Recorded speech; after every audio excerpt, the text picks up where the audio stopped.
Social distancing का पालन करें, हाथ बार बार धोएं और जो भी प्रिकॉशन ले सकते हैं लें। आपकी जान हम सब लोगों के लिए बहुत कीमती है। सभी बुजुर्गों से मेरी हाथ जोड़ के अपील है। ये जो 6,923 केस पॉजिटिव हुए हैं, इनमें केवल 1300 केस इस टाइम अस्पतालों के अंदर हैं।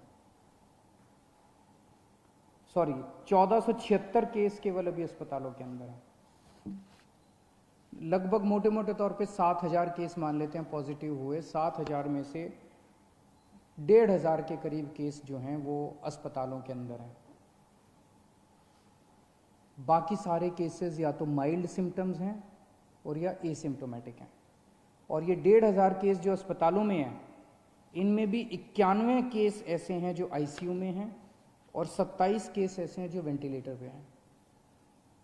इनफैक्ट जो सीरियस केस हैं, एक एक केस पे मैं रोज़ नज़र रखता हूँ, रोज़ उनका पता करता हूँ कि क्या उनको कैसे बचाया जाए। किसी को मरने नहीं देना, अपने को कोशिश ये करनी है कि सब लोग सही सलामत जिंदा ठीक होकर अपने घर लौटें।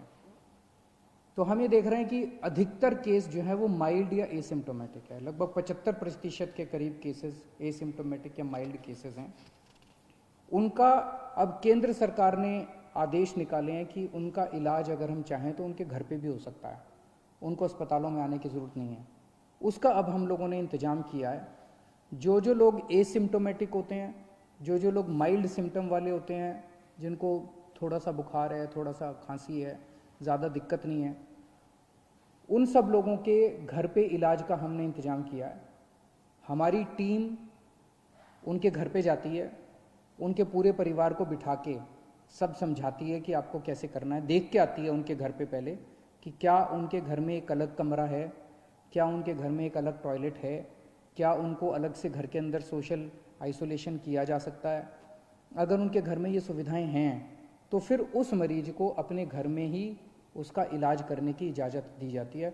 इसमें इलाज तो है ही नहीं कोरोना में, तो वो अपने घर में ही आइसोलेट हो जाते हैं। डेली हमारी टीम की तरफ से उनको फ़ोन जाता है, लगातार उनके टच में रहते हैं, उनको फ़ोन नंबर दे दिया जाता है। अगर उनको किसी भी तरह की तकलीफ़ हो तो वो हमसे संपर्क में रह सकते हैं।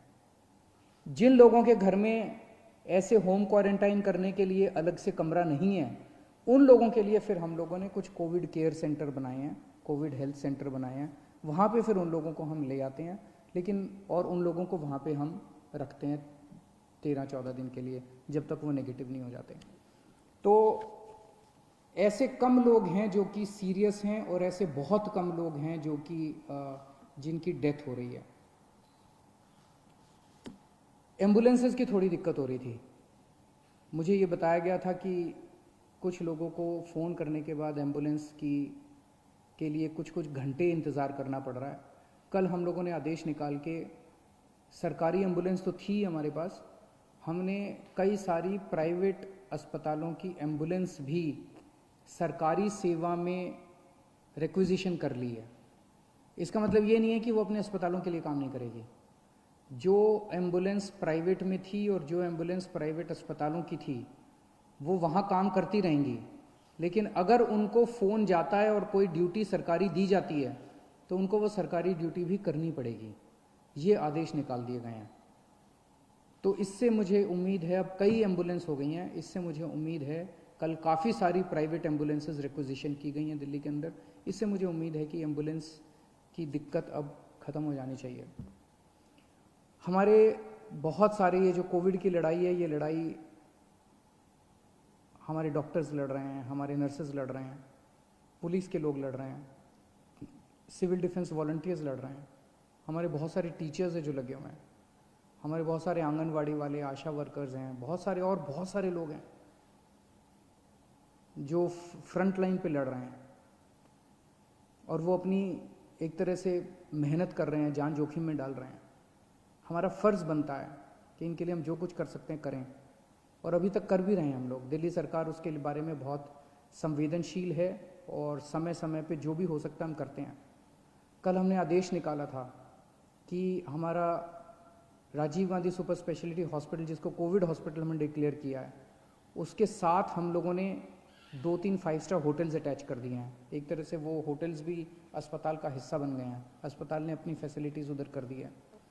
तो अगर कोई भी कोविड वॉरियर, कोई डॉक्टर, कोई नर्स, कोई टीचर, कोई सिविल डिफेंस वॉलंटियर, इस किस्म के हमारे लोग, अगर कोई भी कोविड वॉरियर बीमार पड़ता है, कोविड हो जाता है उसको, तो उसका इलाज करने के लिए हमने अच्छी व्यवस्था करने के लिए 5 स्टार होटल्स में उसकी व्यवस्था की है। बताइए क्या गलत किया? मुझे तो लगता है कि हमें करना चाहिए, उनके लिए जो कुछ भी कर सकते हैं करना चाहिए।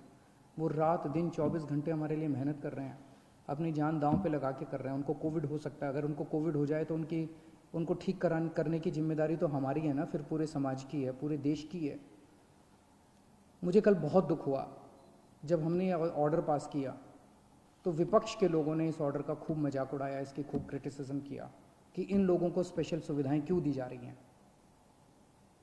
मैं आपसे पूछना चाहता हूं कि क्या हमारी कोविड से हमारी रक्षा करने वाले कोविड वॉरियर्स को स्पेशल सुविधाएं मिलनी चाहिए कि नहीं मिलनी चाहिए? बिल्कुल मिलनी चाहिए।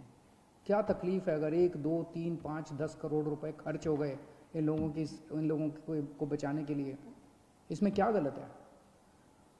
अगर हम 1 करोड़ रुपए कोविड से, अगर किसी भी कोरोना वॉरियर की डेथ होती है और अगर हम उसको 1 करोड़ रुपए दे दें उसके परिवार को, उसको सम्मान राशि उसके परिवार को मरणोपरांत देते हैं, इसमें क्या दिक्कत है?